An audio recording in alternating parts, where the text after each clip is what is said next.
사무엘상 15장 22절에 말씀드리겠습니다. 사무엘상 15장 22절에 말씀드리겠습니다. 제가 지금 구약 성경 433페이지입니다. 찾으셔서 한 목소리로 합독하시겠습니다. 같이 읽겠습니다. 사무엘이 이르되 여호와께서 번제와 다른 제사를 그의 목소리를 청정하는 것을 좋아하시는 것이 좋아하시겠나이까. 순종이 제사보다 낫고 듣는 것이 순양의 기름보다 나으니. 아멘. 이 시간에는 우리 김성 목사님께서 나오셔서 더 나은 순종이라는 말씀을 가지고 하나님의 말씀을 증거해주십니다. 여러분, 저는 요새 몇 개월 동안 순종이라는 단어와 개념을 좀 많이 생각하게 되었습니다. 사실 순종이라는 것은 아주 심플한 단어입니다. 우리가 하나님을 사랑하고 주어진 자리에서 하나님의 말씀을 순종하는 게 순종입니다. 아주 상식적인 것이고 우리가 상식적으로 하나님을 사랑하며 살면 그것이 순종이라고 말할 수 있을 것입니다. 그러나 때때로 하나님께서 예외적으로 상식을 벗어난 순종을 요구하실 때가 있습니다. 그렇죠? 우리의 삶에서도 그런 일이 있을 수 있고 성경을 보면은 아브라함의 경우에 좀 그런 일이 꽤 있었습니다. 아마 가장 대표적인 사건은 이제 아들을 바치라는 그 말씀. 굉장히 상식에 뛰어난 넘어버린 그러한 그 요구였지만 하나님께서 그 순종을 원하신다. 이것이 내가 하나님께 드릴 수 있는 최대한 예배라는 것을 깨닫는 순간 아브라함은 다른 길을 택하지 못하고 그 순종의 길을 택합니다. 호세아 선지의 경우에 이제 하나님께서 당신과 이스라엘 백성들과의 관계를 좀 극적인 표현으로 보이시기 위하여서 호세아 선지에게 그 당시에 창녀였던 고멜과 결혼을 하라는 그러한 말씀을 하셨을 때 너무나 놀랄 수밖에 없는, 스트러글할 수밖에 없는 그러한 요구였지만 이것이 하나님의 뜻이라는 것을 깨닫고 그 호세아는 순종을 하게 됩니다. 보통 때 우리가 상식 가운데 하나님을 사랑하며 그 말씀을 붙잡고 사는 것이 순종이라고 할 수 있지만 그 상식을 뛰어넘는 그러한 때가 종종 있을 수가 있는 것입니다. 그러한 그 순종에 대해 많이 생각을 해보게 됩니다. 요새 여러분, 오늘 본문 말씀을 보면 이러한 순종, 우리가 때때로 그 상식을 벗어날 수밖에 없는 그러한 순종을 가리켜 하나님께서는 이것을 번제보다 중요시 여긴다, 제사보다 중요시 여긴다고 말씀을 해주시고 있습니다. 여러분, 이 말씀은 그 사무엘 선지가 사울에게 준 말씀이 아닙니까? 사울이 보았을 때 그 전쟁을 앞두고 도저히 제사를 안 드리고는 전쟁을 할 수가 없고 하나님 앞에 제사를 안 드린 백성들이 싸울 리가 없고 그래서 그 시간은 아주 임박하고 선지자는 오지 아니하시고 그래서 자신이 스스로 이렇게 제사를 드리며 불순종하였던 사울의 모습이었습니다.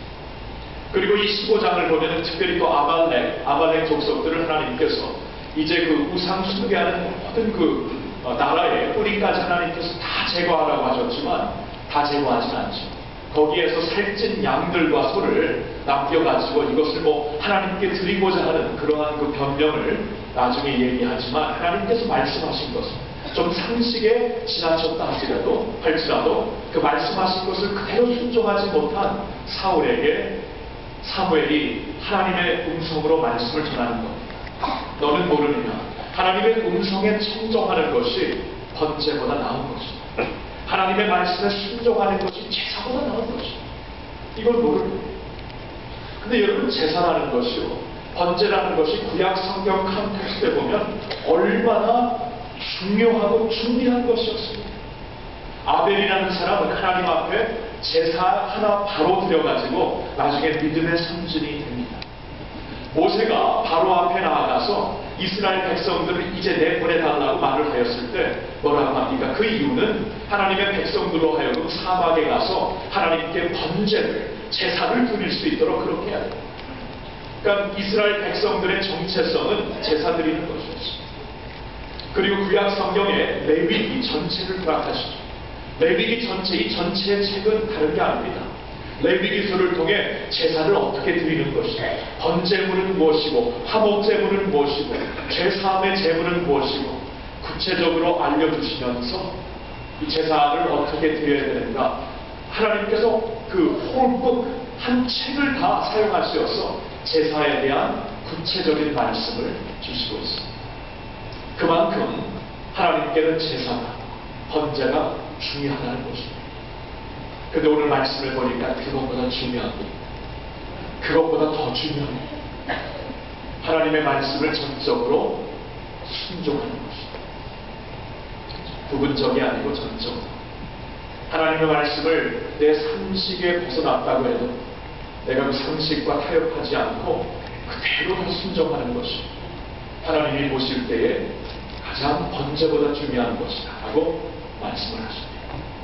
요한복음 14장 21절을 보면 예수님께서 나를 사랑하는 자는 내 계명을 갖고 지키는 자라야 나를 사랑하는 자라.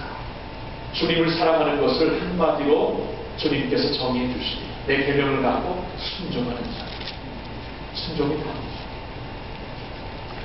그런 그 하나님의 말씀을 생각하면서 지난 몇 달 동안 이 순종에 대해 정말 많이 생각을 하게 되었습니다.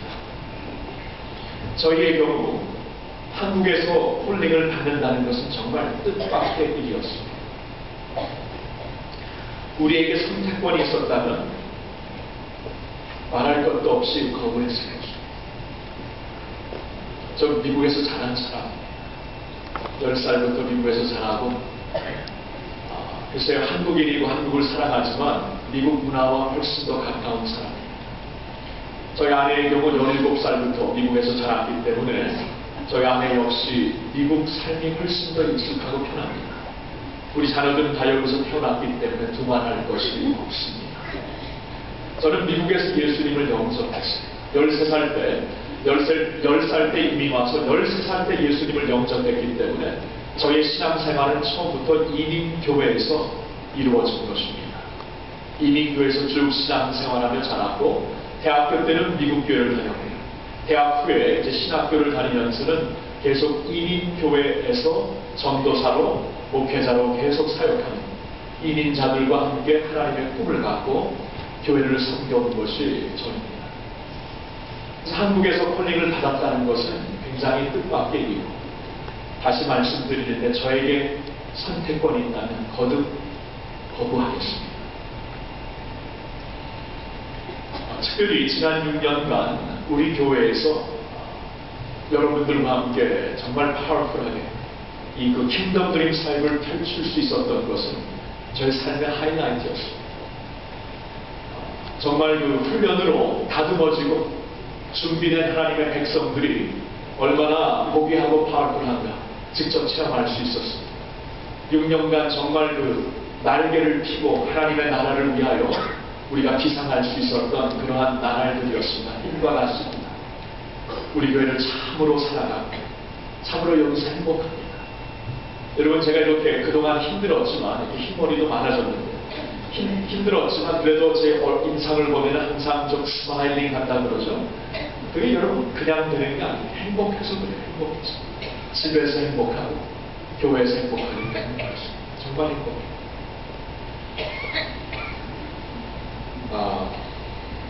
한국 서울 그 땅에는 할렐루야 교회에서 저희한테 처음 콜링을 청빙을 해주신 때는 작년 3월이었습니다. 2009년도 3월이었습니다. 1년 3개월 전이었습니다. 그때 이제 대표자들이 오셔서 이제 오랫동안 기도하시고 오랫동안 설치하시고 오랫동안 금식하시면서 한 후보를 이제 찾게 되었다고 저에게 오셨습니다. 그래서 뭐 기분이 나쁜 건 아니었지만, 솔직히 말 나쁜 건 아니었지만 분명히 노했죠. 그런 마음이 전혀 없으니까 미국을 떠나서 사역한다 그런 마음을 가진 적이 없습니다. 분명히 노했고 그런 저의 그 대답을 공식적으로 레코드에 남기기 위해서 편지를 써서 보내드렸습니다. 그러면서 1년